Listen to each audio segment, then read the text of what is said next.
delight to be here. I have learned a ton. I hope that I will reflect a little bit that I heard many things people said. At first order, as per the nice organization of the three sections, this is more complementary to the trade and the supply chain, and more in this all the complex drivers or political economy space. So thank you for having the talk.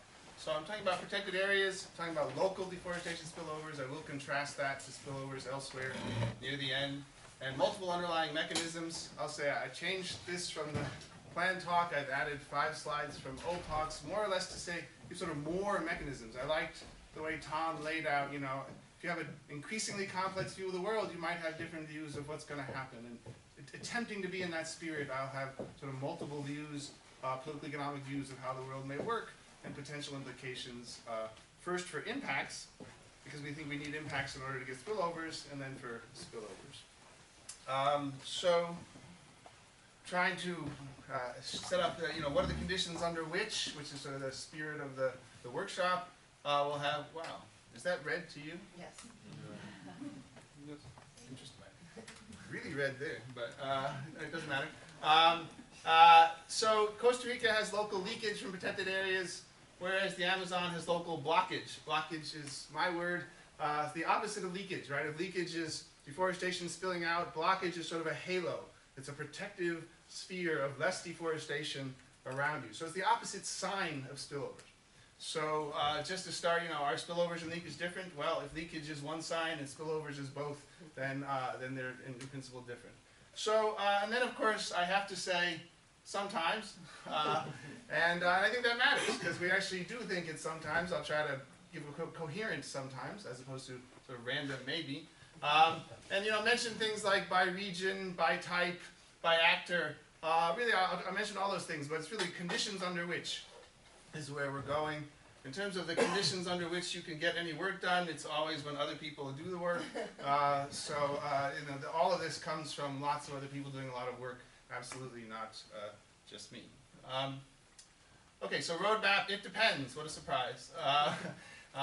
But what does it depend on? So first, you're going to have some impacts. So this background is going to be, you know, if you're going in places where not much is happening, maybe there won't be a lot happening in terms of impact. As to why you would end up in such a place, political economy. So what's the siting of protected areas? What's the enforcement? And maybe even getting into actual political economy, what were you actually intending to achieve? Along the lines that Tom asked, you know, what's the goal of the group? Is it just environmental? Which environmental? Is it social? Which groups? Susanna, you know, laid out a tremendously high-dimensional political economy, which we won't get anywhere near, but hopefully some of the dimensions brought up here are at least consistent with the things that were raised. Okay, and then once we have a who wants what model of the world, which I will argue was essentially what we got in trade and in the supply chains as well, is essentially what we're always asking, what's driving which behaviors.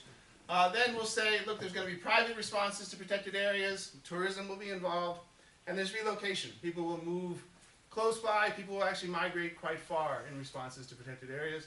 And then we'll have actually public responses, including, you know what, I think I'll get rid of that protected area. So we see that as a response by one part of a public agency in response to another. And development, relocation, quite the opposite. As opposed to development strikes back and the protected area goes away, we might have development moves away and the protected area has a much bigger impact than you would have expected. Both of those happen. So we're trying to lay out, again, conditions under which. So very quickly, first we need some impacts. So just a lot of old papers. We know that protected areas have higher impacts when they manage to be well enforced near development, right? If you're nearer to cities and nearer to roads, Brazil, Costa Rica, Bolivia, really almost everywhere, protected areas can have higher impacts if they've held off higher pressure, right? If there is pressure, there's pressure to be blocked, and you can have impact. If there is just no pressure, at least in the short run, there's not a lot of pressure to be blocked, and in the short run, you're not having a lot of impact. There's many things we could talk about over time. But leave it there for now. So even if development pressure gets inside, so it's not perfectly enforced, or if you actually leisurely contract for deforestation inside, like an extractive reserve, still being near development can have higher impact. So Chico Mendes Extractive Reserve. So let's just think of a few perspectives on this picture. Here's Chico Mendes Extractive Reserve. It's got pockets of deforestation. Of course, it's an extractive reserve. right? So that's legal. There could be illegal as well, but certainly there's legal. But this is a lot of other deforestation. So this, in a paper by a master's student, has much more impact than many protected areas in Acre. So it has more avoided deforestation than many an isolated protected area that's perfectly pristine, but right next to other perfectly pristine places, right? So lots of perspectives on this. Someone might say ecologically, fantastic, more avoided deforestation. I've heard other ecologists say, awful, look how that is not an intact forest landscape. Let's go to the socially. Some people say, fantastic, you've actually helped poor people in principle. Other people, it's purely instrumental. I don't care about that, but if it sort of helps that they like it so that I can do this, great. So we're going to have all those perspectives here.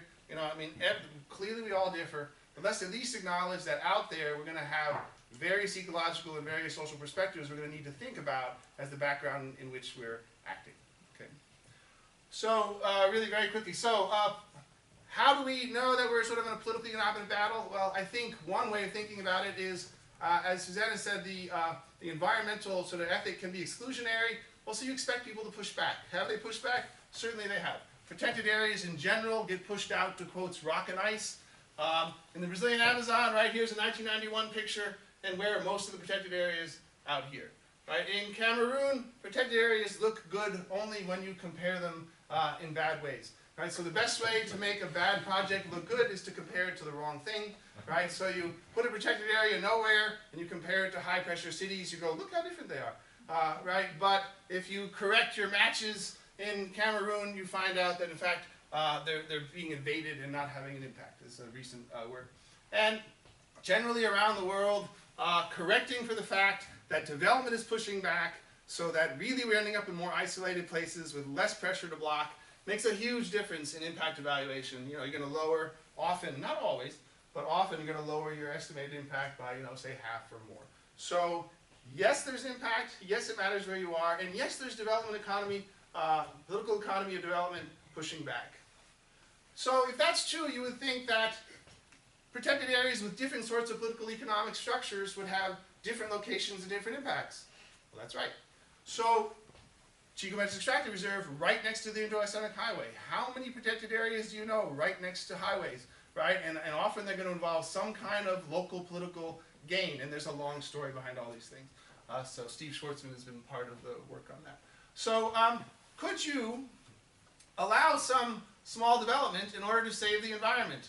That could lead to less pushing away of protected areas. It could even lead to local monitoring. Joe Albers, Runagrawal push that when you have a multiple use protected area and people inside who have an interest in those resources, or for that matter in concessions with big firms with an interest in resources, sometimes they help do the monitoring.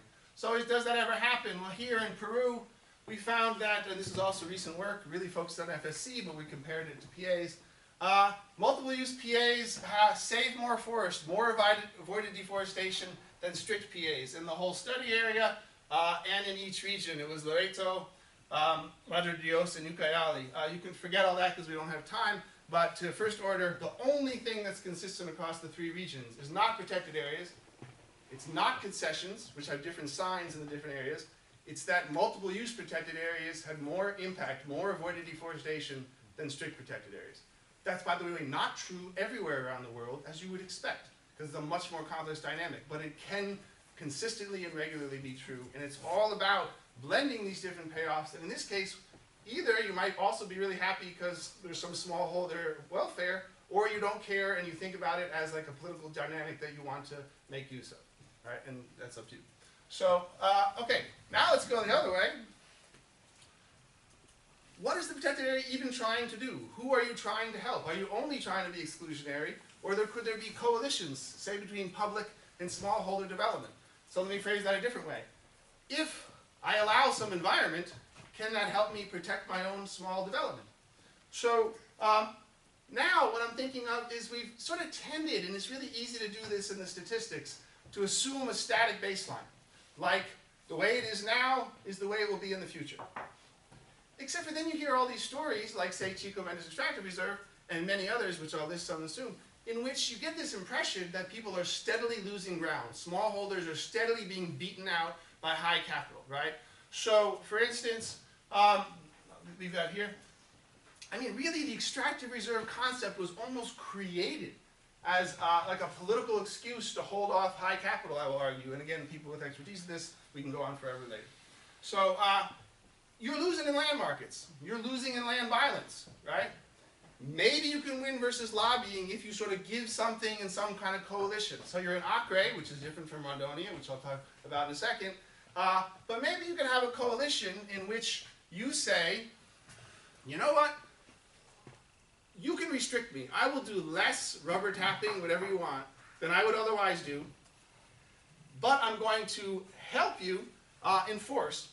And you think, why do people do that? Why do people agree to be restricted and to incur costly monitoring? And the answer is, potentially, if I don't go in with you in a multi-use protected area, I'm about to get wiped out by some large capital group. So you actually get, and actually Toby was in the session in which I first presented this at Flair, you actually get people saying, you know, please restrict me. That's not normally what you expect. And the answer is, you have to think that in the baseline, they thought they were going to lose, right? So I'd rather sign a deal and get a little bit of clearing and help achieve the environment in order to gain my own development. So does this ever really happen? It does. So here's an example in Colombia. Miners are coming into an indigenous area. The indigenous essentially go to the state and say, please make me a strict protected area. Lots to talk about there, but and it goes to the courts, etc. Indonesia, larger scale cocoa farmers, if I remember correctly, are coming in, invading more traditional farmers. They say, you know what, I'll sign these co-management agreements, well-known co-management, like KKM, if I recall correctly. That's Charlie Palmer's work. Mozambique, think of like the MPAs. A lot of MPA stories are keep out high capital boats, which are very highly observable, improve the stock, and the fishing gains could go to artisanal fishers otherwise, right? So you actually have seen in many cases, and I will not go into the red thing here. Sven is here. But I will just say that Aaron Sills, and this gets pretty complicated, and I'll give a one-liner, and you can go to Sven for more. Some of the gains look like, the way I characterize this in general is trading off de jure for de facto rights. That I basically say, you can restrict me, I'll go into a red program, I'll do less, right? If you pay me to do less.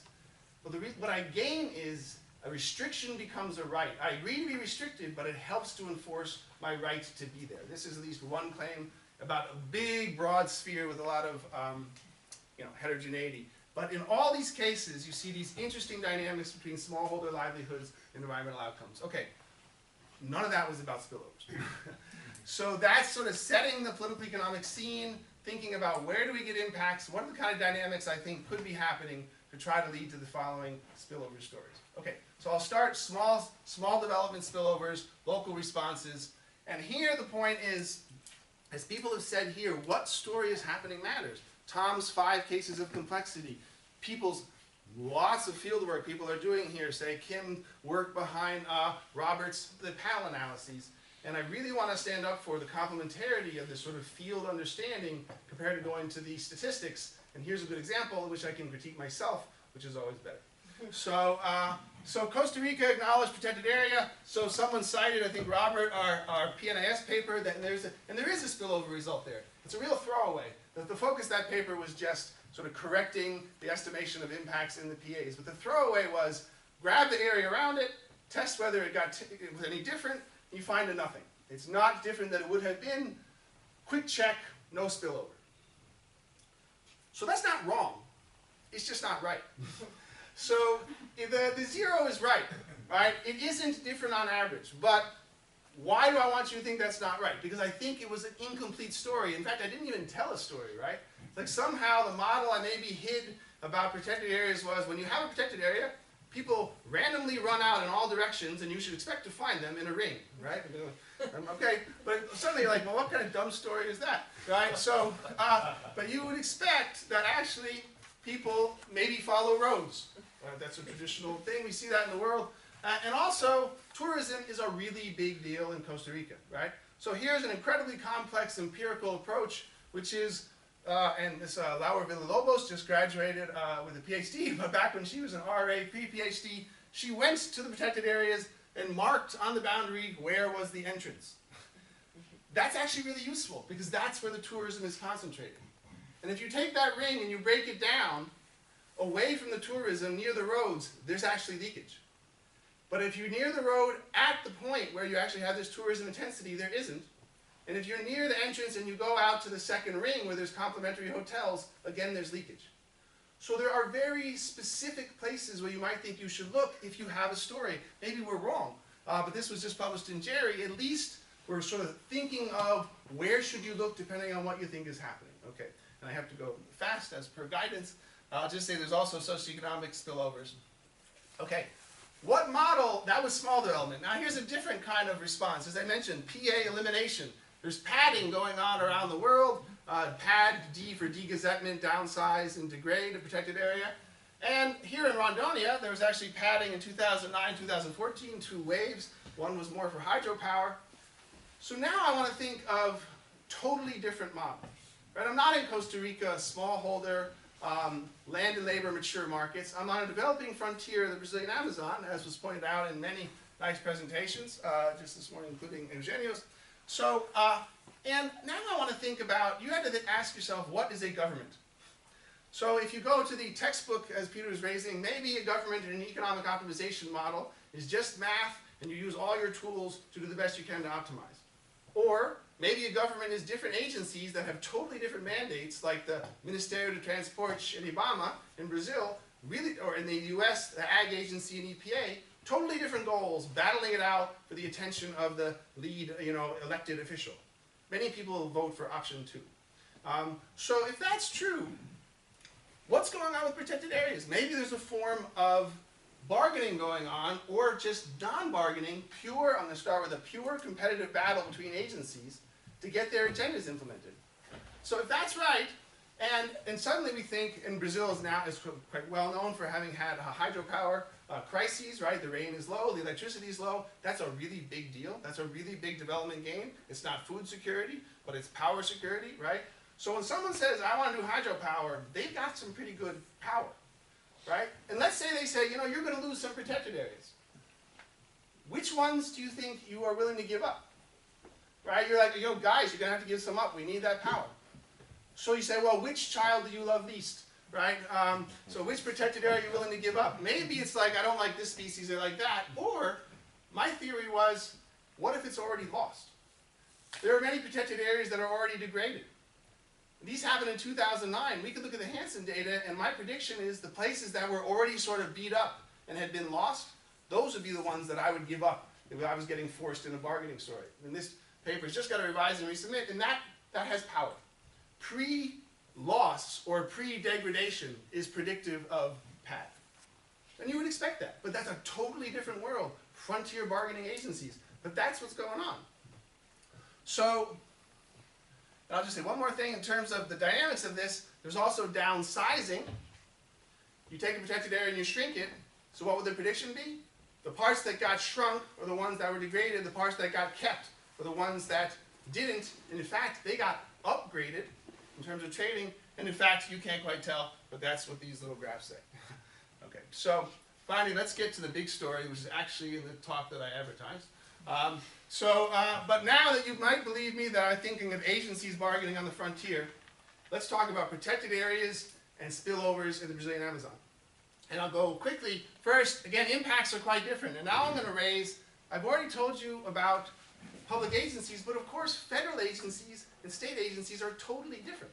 They have different objectives, right? It's very clear they have different objectives. And that's different from indigenous lands. So by the way, if you just look at their impacts, in this period, federal are way higher than state. Indigenous are pretty high. I'm not going to talk about spillovers yet. And so what about spillovers? First, I should tell you they're different. Their spillovers are also totally different. So first, the federal lower clearing nearby. This is blockage. You put a protected area in, and you actually get this protective halo. Also true in the next period. We all know that deforestation was lower in the second period, so the impacts are all lower. But federal protected areas are dissuading deforestation nearby. The other sign. Now I got to tell you why that would be in my negative minute probably. And I'll just jump to that. I won't go through the state, etc.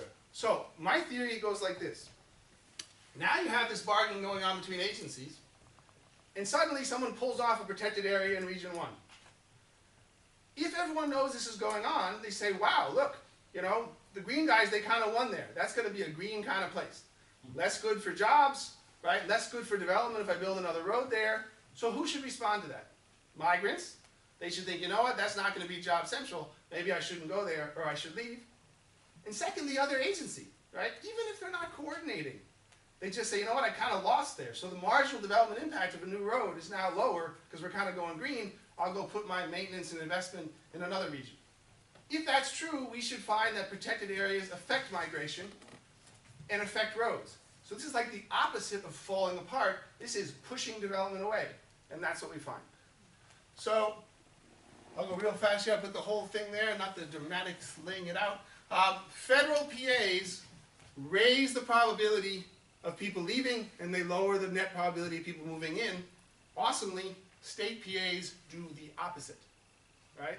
Totally different signal that you're getting from a state action than you're getting from a federal action in terms of private, you can know it's written here, private migration reactions. Last result slide, same thing for roads. Federal protected areas lower future road building in the region. State PAs either do nothing or encourage it. A state sustainable PA looks like, come on down, we're still doing development, right? Whereas a federal PA of either type looks a little like, you know, we're not doing development so much here, we might want to respond to that. So these are big spillovers, right? Going through a different kind of model of a political economic game between agencies. I should just say there's probably, remember there's less deforestation around the protected area, there's probably more deforestation somewhere else. So we do have to raise this issue of where do you want your deforestation. You know, I cannot promise Vital it's in Kazakhstan, but you know, that would be good, right? I guess, right? So finally, so where are we going here? We need to know the story. I really believe in the mixed methods here. You're in the field, you've got your theory, and that leads to the right empirics, right? You can be statistically great, and if you got the wrong story, good luck interpreting what you have. Of course, we all will, but it'll be wrong. I do it all the time. And remember those little issues like trade and supply chains. Those are still out there. This is a complementary set of stories. They both go, you know, which actors want what, exchange how, consider which responses. That's the generic nature of all our stories. But this is complementary to those. And finally, I'll just say, since I'm really out of time, that we have this review paper in which there's even other forms of like learning that we haven't discussed here. Rachel asked about temporal spillovers. I actually think the world is begging for temporal spillovers of the following type. Please let me do a temporary PES program and have people change their behavior forever. That's actually what everyone is hoping to do, right? And learning is one way to get there. Like if I convince you that agroforestry is actually good for your bottom line, that could be a temporal spillover. So that's one we actually are dying to have. Then there's non-pecuniary, right? Behavioral economics, it's all over the place. We have a PES result that if you do what Alex says, target the people for impact, the people who are voluntarily providing get mad and quit. Right? Getting mad isn't in the normal microtext, but it actually happens with real people. So that's another sort of channel. And finally, just to finish with Boyle's law, since we started there, there's just pure ecophysical linkages. Like if you drill for groundwater and oil, you change the pressure of the person over there, and you change their behavior. So there's a bunch of other mechanisms out there just to advertise more broadly for discussion.